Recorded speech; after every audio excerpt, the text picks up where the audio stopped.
ভর্তা কে না খায় না, ভর্তা খাইতে বেকেরই ভালো লাগে। তো ভর্তা খানা লেনে মুসুর ডাল দিয়ে দুই ভালো করে পরিষ্কার করে চুলের মধ্যে দিয়ে দিম। তো হিয়ারে দেওয়ার হরে একটু হানি দিয়ে সিদ্ধ করে নিম মুসুর ডাল দিয়ে। তার হরে অনেক হুড়ি রয়েছে, হুড়ি হুড়ির মধ্যে আই গরম পানি দিয়ে দিছি। গরম পানি দিয়ে 10 মিনিট ভিজে কুমির মধ্যে লট্টে হুড়ি একেবারে হিট হয়ে যাবে। তো হিট দিয়ে গেছি দুই পরিষ্কার করে নিম। তারপরে ডাইলও এদিকে হিট হয়ে গেছে। তো ডাইল চুলাতে নামিলাম। ডালের মধ্যে এর মধ্যে রোনের কুয়া লইছি কিন্তু ভালো করে বাজিলাম। বাজাই গেলে দিয়ে দিম হুনামরিচ বাজা গেলে হুনামরিচ উঠালাম। তারপরে দিয়ে দিম বেগুন। তো বেগুন বাজা গেলে বেগুন উঠালাম। তারপরে দিয়ে দিম হুড়ি ভালো করে বাজা হয়ে গেছে উঠে লেছি।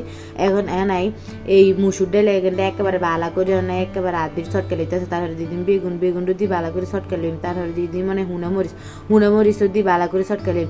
এই ভর্তাতে কত মজা হয়েছে রান্না করে কই বুঝে যেত। রান্নারা একবার বানাই খায় তারপর রান্নারা কইন যায় আসলে এই ভর্তা অনেক মজার।